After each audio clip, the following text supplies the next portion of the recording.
இந்த உலகத்திலேயே மிகப்பெரிய பொக்கிஷம் எது தெரியுமா? நம்ம எல்லாரிடத்துலயுமே அந்த பொக்கிஷம் இருக்கு. தங்கம், வைரம், வைடூரியம், இப்படி ஏதாவது சொல்றீங்களா? இதெல்லாம் ஒரு பொக்கிஷமே இல்லைங்க. எல்லாவற்றையும் விட ஒரு பெரிய பொக்கிஷம் எதுன்னா 3 எழுத்துள்ள அன்பு. இந்த அன்பு தான் மிகப்பெரிய பொக்கிஷம் என்று வேதம் சொல்கிறது. இந்த அன்பு எல்லாரிடத்திலும் இருக்கு, ஆனா அதை யாருமே பயன்படுத்துறது இல்லை. இந்த அன்பை மட்டும் நம்ம வெளிப்படுத்தலைன்னா வாழ்க்கையில ரொம்ப கஷ்டங்க. இப்ப நான் கூட சொல்லுவேன், நான் எங்க அன்பை வெளிப்படுத்தல, எத்தனை பேர் மேல நான் அன்பா இருக்கிறேன்னு தெரியுமா அப்படி நான் சொல்லலாம். உண்மையான அன்பு எதுன்னு நான் சொல்றேன் கேளுங்க. எவ்விதத்திலும் நம்மை விட உயர்ந்தவங்க மேல நம்ம காட்டுறது அன்பே இல்லை. எல்லா வகையிலும் புறக்கணிக்கப்பட்ட, அவர்களால் நமக்கு திருப்பி அன்பு செலுத்த முடியாத நபர் மேல் நாம் காட்டுவதுதான் உண்மையான அன்பு. அவர்களால் எந்த பிரதிபலனும் நமக்கு செய்ய முடியாது. அப்படிப்பட்டவர்கள் மேல் நாம் காட்டுவதுதான் உண்மையான அன்பு. பேக்ரவுண்ட்ல நல்ல பாட்டு கேக்குது. உண்மையான அன்புக்கு அடையாளம் எதுன்னா பைபிள்ல சொல்லப்பட்டிருக்கிற யோபு என்ற மனுஷர் தான். அந்த யோபு சொல்லுகிறார், தாய் தகப்பன் இல்லாத பிள்ளைகள் என்னோடு உட்காராம நான் ஒரு நாளும் சாப்பிட்டதே இல்லைன்னு சொல்றார்.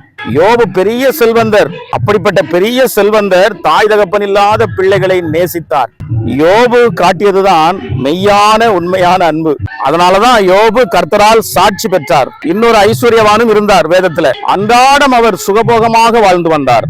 அந்த செல்வந்தருடைய வீட்டு வாசல்ல ஒரு ஏழை லாசருவும் இருந்தார். அந்த லாசரு மேல இந்த செல்வந்தருக்கு அன்பு வரல. அவரிடத்திலிருந்து அன்பு எதுன்னு தெரியுமா? அவர்களுடைய சகோதரர்கள் மேல, அவருடைய குடும்பத்தின் மேலதான் அவருக்கு அன்பு இருந்துச்சு.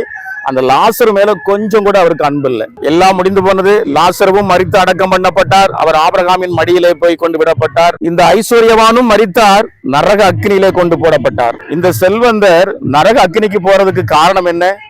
அவர் பாவம் செய்தாரா? கொலை செய்தாரா? கொள்ளையடித்தாரா? அவர் செய்ய தவறியது என்ன? அந்த ஏழை லாசரு மேல அன்பு காட்டல. அதனால்தான் வேதம் சொல்லுகிறது, உனக்கு திராணி இருக்கும் பொழுது செய்யத்தக்கவர்களுக்கு செய்யாமல் இராதே என்று. எந்த பிரதிபலனும் பாராமல் காட்டுகிற அன்பு இருக்கு பாருங்க. இந்த அன்பு ஒரு மனுஷனிடத்துல இருந்தா போதும். அந்த மனுஷன் உலக வாழ்க்கையிலையும் நல்லா இருப்பான். யோபுவை போல பூரண ஆயுசு வரைக்கும் வாழ்ந்திருப்பான். அந்த யோபுவை போல பரலோக ராஜ்யத்தில் நித்திய வாழ்வையும் பெற்றுக்கொள்ள முடியும். இயேசு கிறிஸ்துவும் எல்லாரையும் நேசித்தார், விசேஷமாக பாவிகளை நேசித்தார். இயேசு கிறிஸ்து நம்ம மேல வைத்த அன்பு எந்த பிரதிபலனையும் எதிர்பாராத ஒரு அன்பு. யோபுவும் பெரிய செல்வந்தர். அவர் ஏழைகளுக்கு இறங்கினபடியினால, பிரதிபலன் பாராம அன்பு காட்டினபடியினால அவர் பரலோகத்தில் இருக்கிறார். இயேசு கிறிஸ்து சொன்ன ஐஸ்வர்யவானும் பெரிய செல்வந்தராக வாழ்ந்தவர், சுகபோக வாழ்க்கை வாழ்ந்தார். ஆனால் அவர் போய் சேர்ந்த இடம் நரகம். பூமியிலே இந்த ஐஸ்வர்யவான் அந்த லாசரை அருவருப்பாக பார்த்தார். ஆனால் மரித்து நரகத்துக்கு போன பின்பு அவர் சொல்லுகிறார், அந்த லாசருவின் விரலை தண்ணீர தோய்த்து என் நாவை குளிர பண்ண வேண்டும் என்று. பூமியில அருவருப்பா பார்த்த மனுஷனுடைய கையினால ஒரு சொட்டு தண்ணீருக்காக அந்த ஐஸ்வர்யவான் ஏங்குறத நம்ம பார்க்கிறோம். யோபுவை போலவும் அன்பு காட்ட முடியாது, இயேசுவை போலவும் நம்மால் அன்பு காட்ட முடியாது. முடிந்த வரைக்கும் நம்ம அன்பை மற்றவர்களிடத்துல வெளிப்படுத்துவோம். எந்த பிரதிபலனையும் எதிர்பாராம நம்ம அன்பு செலுத்தும் பொழுது நிச்சயமா நம்ம நல்லா இருப்போம்.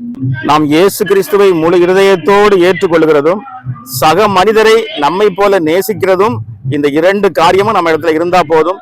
இந்த முழு பைபிளையும் படித்து அதன்படி வாழுகிற பிள்ளைகளாக நாம் மாறிவிடுவோம்.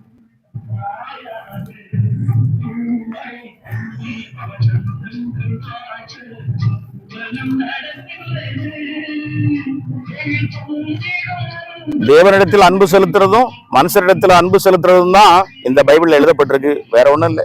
நம்ம குடும்பத்தார மட்டும் நேசிக்கிறதெல்லாம் ஒரு பெரிய அன்புன்னு சொல்ல முடியாதுங்க.